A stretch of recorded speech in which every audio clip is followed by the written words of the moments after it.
faisait très beau, donc vraiment je suis tombé sous le charme de cette ville, et quand je tombe sous le charme d'une ville, j'ai de suite envie d'y situer une intrigue de roman, donc pourquoi pas dans un prochain roman une histoire qui se passe à Moscou. Москва меня покорила своим очарованием. Город очень красивый, город очень современный, город очень чистый. Я совершенно не ожидала такого. К тому же погода просто замечательная. Город нас очаровал. Когда город очаровывает меня, у меня сразу появляются новые идеи. И, возможно, почему бы и нет, возможно, действие одного из следующих романов будет проходить в Москве. Мы очень рады, да, может быть, будем ждать, конечно же, выхода романа, который будет проходить в Москве. Но сейчас вот российские писатели пришли сюда специально, чтобы поближе узнать Гийом Мюссо. Расскажите, Гийом, с чего началась ваша писательская карьера? Когда и почему вы приняли решение написать свой первый роман? Вот о первом романе и о вашей писательской карьере. С чего она начиналась? Alors c'est vrai que j'ai toujours baigné dans l'univers des livres. Ma mère était bibliothécaire, donc depuis l'enfance, je vis dans les romans. Le déclic, ça a été un professeur de français, lorsque j'avais 15 ans, qui a demandé à chaque élève de la classe d'écrire une petite nouvelle.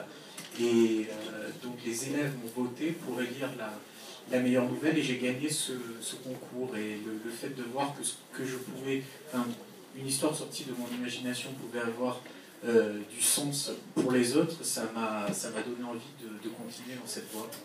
Вы знаете, я вырос в мире книг, поскольку моя мама была библиотекарем.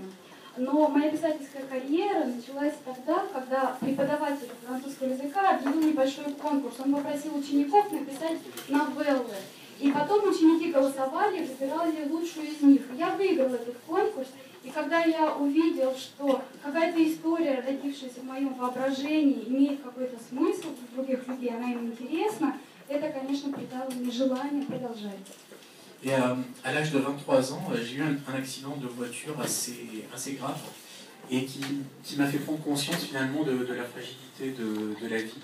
Et moi qui étais un jeune homme assez insouciant, d'un seul coup finalement j'ai pris conscience que cette vie était précieuse, et j'ai voulu, à partir de cette sensation-là, j'ai voulu écrire un roman sur ce thème-là, et ça a été mon premier roman paru en français et après. А в возрасте 23 лет я попал в достаточно серьезную автокатастрофу. После этого я осознал, насколько хрупка наша жизнь. До этого момента я был достаточно беспечным молодым человеком. После этого события я понял, как нужно ценить жизнь. И как раз после этого я написал свой первый роман, это роман «После». Вот первый роман «После» пользовался большим успехом как у читателей, так и у критиков. Как повлиял на вас этот успех? Что для вас значил этот успех, это признание? En fait, j'étais très, très flatté parce que ce succès est un succès qui est vraiment dû au bouche à oreille. Donc ce sont vraiment les gens qui se sont conseillés le roman entre eux. Et c'est vrai que souvent quand je reçois du courrier, que ce soit des emails ou des lettres de lecteurs, les lettres commencent souvent par j'ai lu votre livre parce que mon meilleur ami m'en a parlé, ou ma meilleure amie m'en a parlé. Donc c'est très gratifiant de savoir que non seulement les gens aiment ce roman, mais ils aiment aussi le partager avec les gens qu'ils aiment. Мне это было очень лестно, тем более, что своему успеху я во многом обязана сарафанному радио. То есть люди, которые прочитали мои книги, советовали их своим друзьям и своим близким. И я очень часто получаю письма, которые начинаются со слов «Мой лучший друг» или «Моя лучшая подруга посоветовала мне прочитать вашу книгу». J'ai une anecdote assez marrante sur ce livre-là.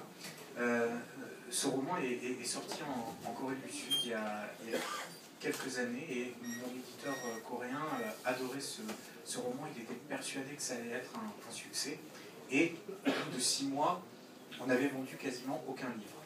У меня была забавная история, связанная с этой книгой. Она вышла в Южной Корее, и мой издатель был уверен, что книга будет пользоваться огромным успехом.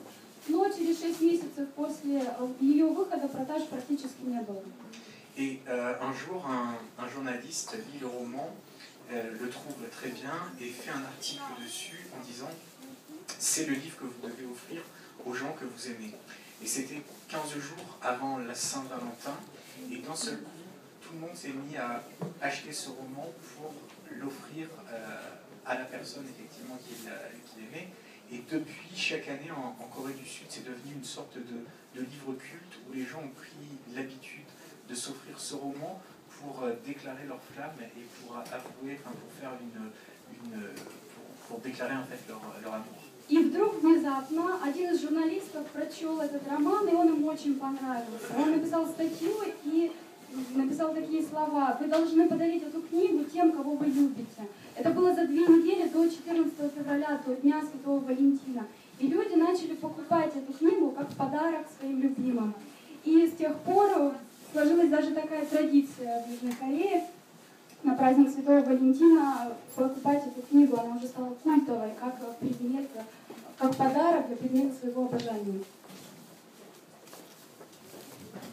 Скажите, вот в ваших книгах очень много мистики. С чем это связано? Встречались вы с чем-то мистическим в вашей жизни? Расскажите вот об этом.